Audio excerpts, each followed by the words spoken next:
Hello everyone. This class we are going to learn what is Shakespearean sonnet. William Shakespeare was born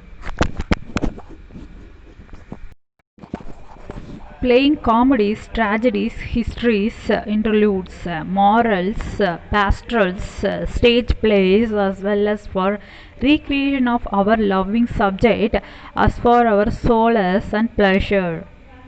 Shakespeare entertained the king and the king for another 10 years until June 1613, when a cannon fired from the roof of the theatre for a gala performance of Henry VIII set fire to the thatched roof and burned the theatre to the ground. The audience ignored the smoke from the roof at first, being absorbed in the play, until the flames got the walls and fabric of the curtain. Amazingly, there were no casualties, and the next spring the company had the theatre new built in the fairer manner than before.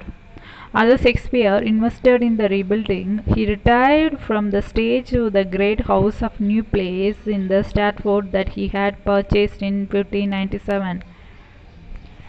Son considerable land holding, where he continued to write until his death in 1660, on the day of his 52nd birthday.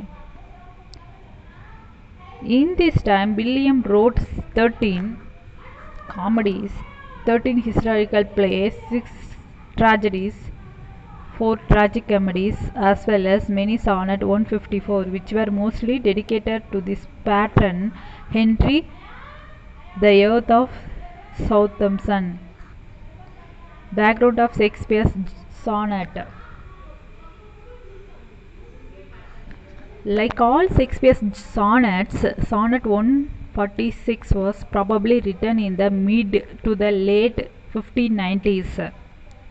While the sonnet of the Sidney Spencer and other contemporaries celebrate idealized women, Shakespeare's sonnets are often introspective, brooding, and enigmatic sonnet. First through 164 are addressed, it is generally agreed to be a beautiful young man.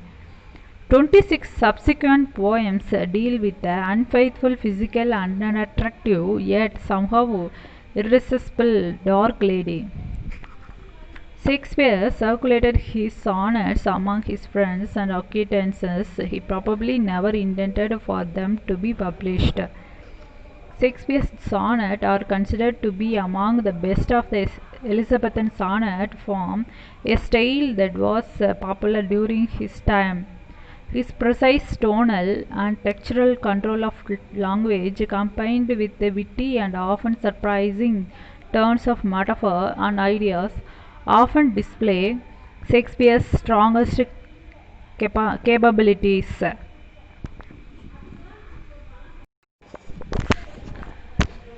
Sonnet 4. The themes of narcissism and usury, that was usage, are most developed in this sonnet, with its reference to wills and testaments. The terms legacy, bequest, and free imply that nature's generosity should be matched by those who benefit from it. The poet, who calls the youth a beauteous negar or a misery of his good looks, claims that his young friend abuses the many gifts of beauty nature has given him, and thus profitless usage, a business term that recalls the 3 previous sonnets. Sonnet 4 summarizes all that the poet has been saying thus far. In a series of question and statement, the poet lectures about the wise use of nature, which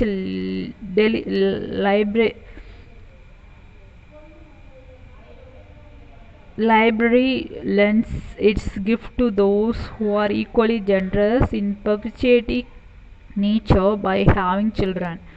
But the youth whoring contrast to nature's bounteousness Lines 7 and 8 expresses thus contrast in terms of usages. Profitlessly, why dost thou use so great a sum of sum, yes, yet canst not live? The term use here means both invest and use up.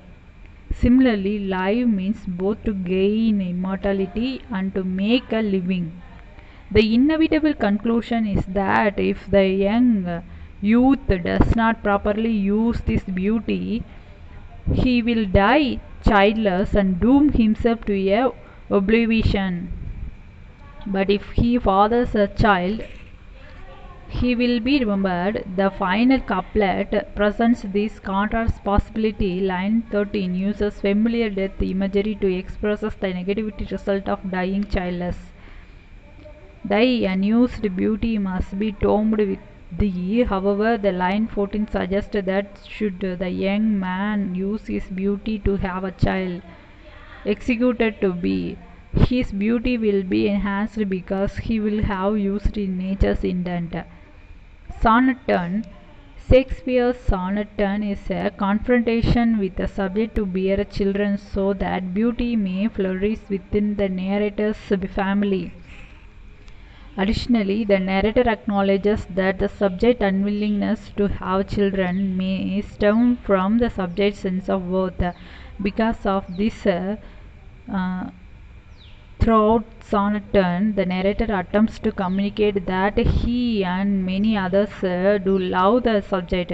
Thus, Sonnet 10 is the best characterized by husband's desire for his wife to be kind to herself and others by consenting to having children. Make clear? The first two lines of Shakespearean Sonnet 10 includes the narrator urging the listener to admit they are not appropriately taking care of themselves. He even asserts that the subject is so poorly attending her own needs that she is beginning to appear to the flaunt everyone's concern for her well-being and thus appears cruel. However, the first line contains foreshadowing for Shakespeare's ultimate thesis. Sonnet 10's narrators writers for the same deny that thou wearest love do any, which under the superficial reading literally translates into out of shamefulness admit you hold on no love for anyone. However, Shakespeare has chosen to use the word bearest specifically to reference Sonnet 10th ultimate point, which is the theme Shakespeare's earlier sonnet in general, that the listener should bear children. Though Shakespeare does not wish to back with the listener's corner, as it may be assumed that the narrator is husband, it is clear he does love the subject and wishes to communicate his concern without harming the subject. He says, grant it thou wit, thou art beloved of many, or that he knows the listener is loved by many people. Though Sonnet 10 goes on to reinforce us that this does not mean the listener has a love for anyone else, but that though now lovest is most evident. He goes on to say that the listener is in fact consumed by hate, which he calls murderous. It is interesting to note that Shakespeare should use this diction.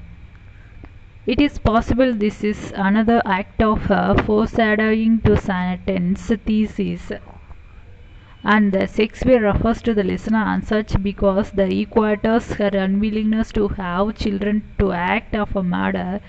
This becomes even more obvious when he writes that she is seeking that beauteous roof of reunite or for her house to fall apart, because in Shakespeare's day house was a terminology for a family line. Towards the end of the Sonnet 10, Shakespeare appeals to the listener to change her ways. He writes, "Oh, change thy thought that I may change my mind," which is direct request for the listener to reconsider her stance on childbearing so that Shakespeare may reconsider his feeling towards her character. When he asks, shall hate be fairer lodged than gentle love? He is inquiring whether her unpleasantness should be more developed than her love, referring back to the metaphor that the house is crumbling when Shakespeare used the word lodged. In attempting to change her mind, Shakespeare again flatters the subject of Sonnet 10, telling her to act as beautiful as she appears physically.